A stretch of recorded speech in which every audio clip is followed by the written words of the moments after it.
PhD, Universiti Kebangsaan Malaysia. Pada hari ini, kita akan membincangkan satu topik mengenai paradigma kajian dalam penyelidikan. Apakah itu paradigma?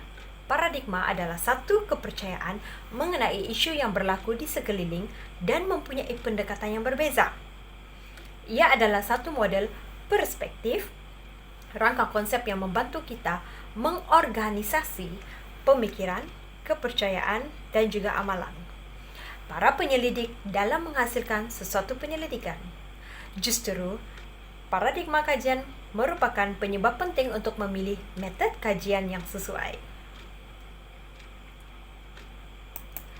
Dalam paradigma, ada 4 kategori ataupun 4 jenis yang boleh kita ketengahkan.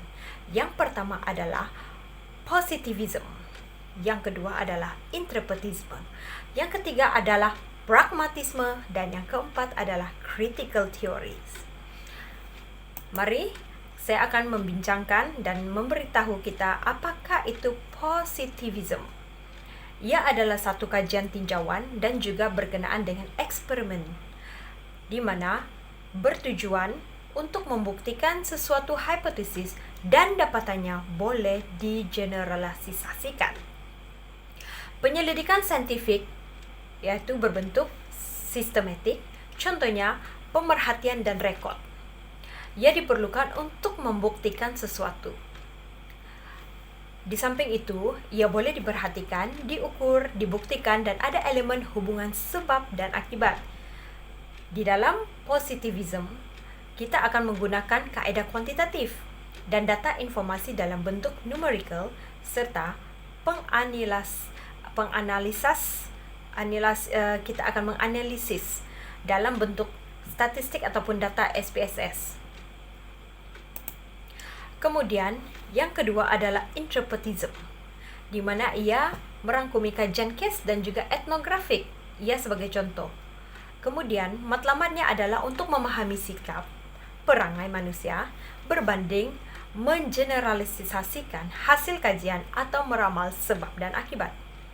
Fokus analisis mendalam tentang sesuatu isu, contohnya sikap kompleks manusia dalam keadaan natural dan interpretasi isu tersebut berdasarkan pandangan responden kajian.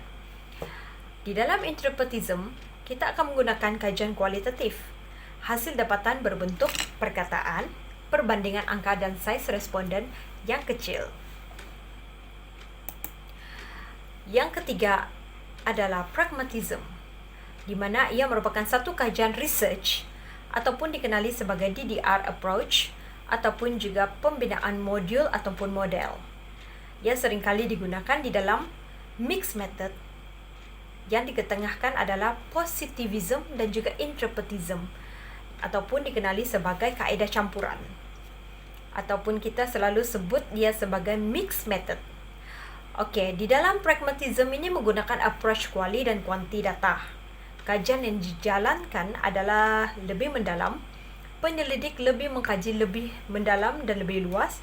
Data yang diperolehi, mereka akan generalisasikan ia kepada populasi yang lebih luas lagi. Okey, kemudian yang keempat adalah critical theory, di mana teori kritikal ini muncul dan diadaptasikan daripada tradisi Marxis dan ia telah dibangunkan oleh sekumpulan ahli sosiologi. Pengkaji akan menyelidik teori secara lebih mendalam untuk mendapat hasil kajian yang lebih berkesan. Tujuannya adalah untuk mengkritik masyarakat dari segi bias. Mereka akan mendedahkan andaian dan juga akan lebih memberikan kita pemahaman yang lengkap dan benar bagaimana dunia ini berfungsi. Okey, kemudian ia berorientasikan kritikan dan mengubah masyarakat secara keseluruhannya untuk lebih memahami secara lebih mendalam tentang apa yang akan diperjelaskan. Okey, kemudian kita akan melihat perbandingan di antara positivism dan juga interpretism. Okey, di mana elemen yang pertama adalah berkenaan dengan ciri-ciri. Ciri-ciri positivism di mana ia boleh diperhatikan, diukur, dibuktikan, dan ada elemen hubungan sebab dan akibat. Contohnya, hubungan ataupun perkaitan korelasi ataupun correlation. Dan interpretism pula adalah mempunyai ciri-ciri hasil pandangan, perspektif individu dalam masyarakat. Di samping itu, dalam kajian lapangan semula jadi natural. Okey, yang kedua adalah ciri, kemudian sekarang objektif kajian.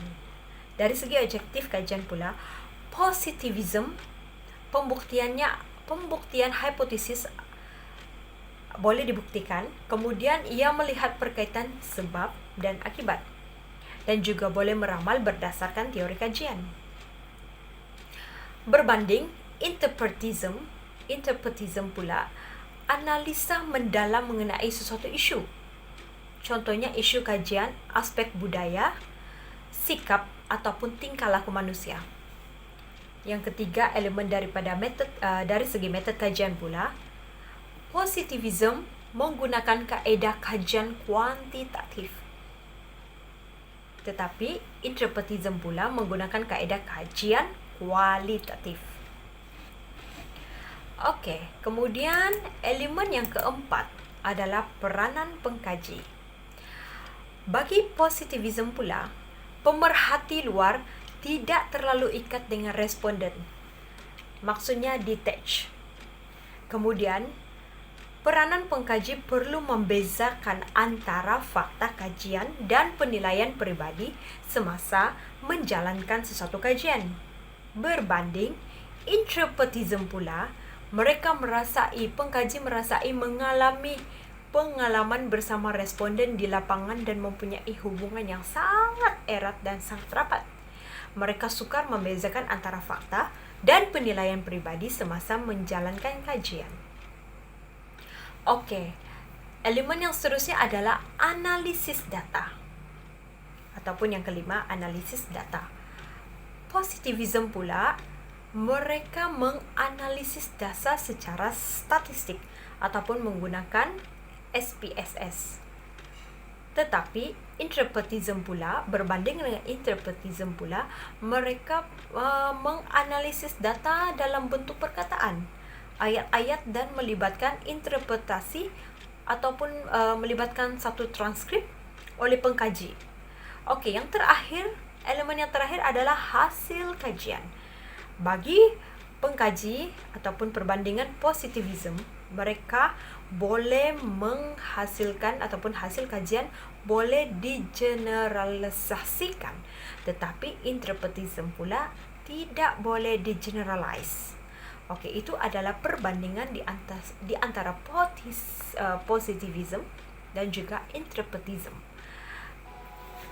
Maka dengan itu, berakhirlah sesi perbincangan kita pada hari ini, dan saya berharap semoga semua rakan-rakan seperjuangan dan juga semua bakal-bakal doktor akan memanfaatkan setiap sesi perbincangan kita pada hari ini. Terima kasih dan semoga sukses dan berjaya sehingga GOT. Bye.